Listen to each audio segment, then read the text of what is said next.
Continuamos y vamos a comentar lo que generó el Procurador General de Justicia del Estado de México, Alejandro Gómez Sánchez.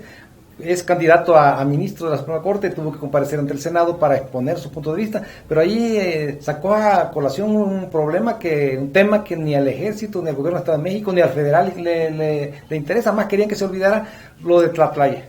Así es, bueno, hay que recordar que el procurador mexiquense fue propuesto por el presidente como uno de los posibles aspirantes a ser ministro de la Corte. Así que, bueno, compareció ante los senadores y ahí, evidentemente, uno de los cuestionamientos que se le hicieron fue los hechos de Tlatlaya, donde hay que recordar que, bueno, el Estado de México quedó muy mal parado porque primero dieron una versión que después se vino a caer, y por lo que se veía también tratando de proteger al ejército, además de las violaciones que constató y que dio a conocer la Comisión Nacional de Derechos Humanos, incluso de tortura hacia las víctimas. Así que bueno, de eso fue cuestionado a Alejandro Gómez y bueno, pues él lo negó y prácticamente culpó al ejército. Sí, se apoyó en una presunción, en el informe de la Comisión Nacional de Derechos Humanos, recomendación más bien, de la Comisión Nacional de los Derechos Humanos, donde presumía que varios de los detenidos, cuando menos 6, habían sido ejecutados en forma ilegal, pues han sido ejecuciones extrajudiciales y que no habían muerto en combate, como había dicho el gobernador y como había dicho el propio ejército.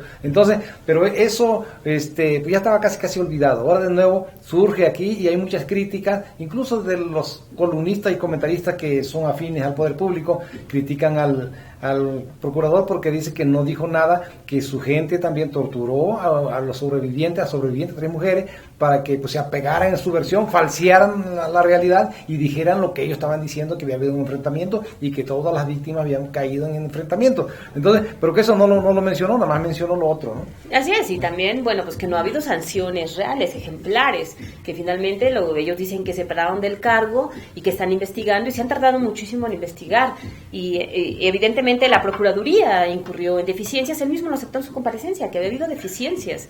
Así que, bueno, a lo mejor ahora en su ansia por ser ministro, pues ya está buscando otras versiones, pero creo que la opinión general es que Alejandro Gómez Sánchez no puede ser ministro de la Corte, no estaría bien, ni se puede pensar que pueda hacer un buen papel. Yo creo que tenía en un cargo tan sensible. Tenía escasas posibilidades de ser ministro, de ser electo por el Senado, pero ahora con esto pues, se cancelaron totalmente cualquier posibilidad, pero el problema está en que si ponen en entredicho otra vez al ejército, seguramente va a molestar mucho a esa institución armada y pues va a poner, venga ahora un cambio. Al final de cuentas puede ocasionarles problemas, cuando menos lo debilita mucho al interior del gabinete del Estado al procurador, ¿no? Lo que hizo. Evidentemente, ¿no?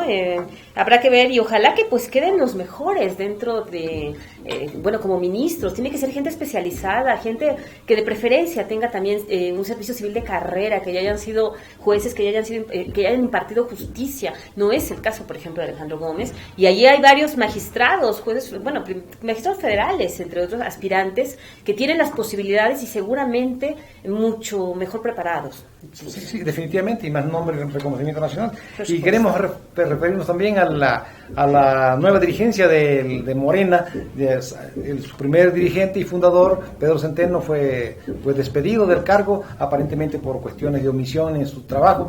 Y ahora llegó, ya se vencía también. Sí, ya se vencía. Y llegó Horacio Duarte Olivares, que era fue representante del PRD en el antes Instituto Federal Electoral, una persona muy capacitada, muy experimentada, buen político, con nombre a nivel nacional, pero pues había que ver, ahí lo que llama la atención es que otra vez los grupos del PRD se incorporan, se infiltran en Morena y actúan como grupo. La dirigencia se integró a partir de cuotas a través de grupos.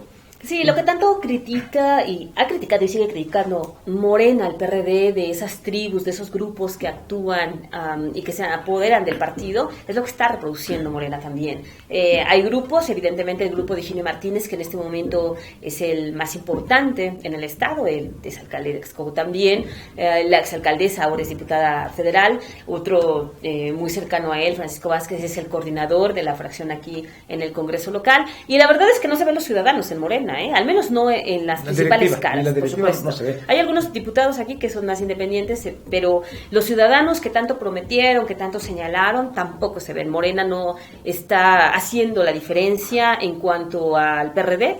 y pues esto también le puede afectar finalmente su imagen. Y sobre todo si tomamos en cuenta que López Obrador salió del PRD y se fue a fundar su partido casi huyéndole a las corrientes que todo el mundo conoce como tribus, y que porque él las acusaba de que eran corruptas, de que se dedicaban nomás a pelearse entre ellas para buscar las candidaturas, para buscar sobre todo de representación proporcional, cargo en los ayuntamientos y la interlocución con el gobierno, que los líderes se habían enriquecido, y de verdad que no estaba errado, es cierto, pero todos esos vicios que estaban en el PRD y que lo hicieron salir de allí, pues ya se están viniendo con él. Sí, así que sería, bueno, habrá que ver cómo les va, pero si todo va a seguir por cuotas y cacicazgos y demás, pues Morena va a seguir un partido como todos los demás, y todo lo que señala Andrés Manuel López Obrador no se va a ver reflejado, no va a ser una realidad. Y sería una lástima porque el Estado de México necesita partidos independientes, fuertes, propositivos, eficaces, bien organizados, con mucha ascendencia y sobre todo con muchos votantes, ¿no? Así es. Y me parece que no va la cosa por ahí. Entonces, también queremos referirnos a lo nacional. También digo, ahí no hay sorpresa. El PRD se integró su comité de dirigencia nacional también con cuota de las corrientes de las tribus que están allí, y muchos son incluso los mismos nombres, ¿no?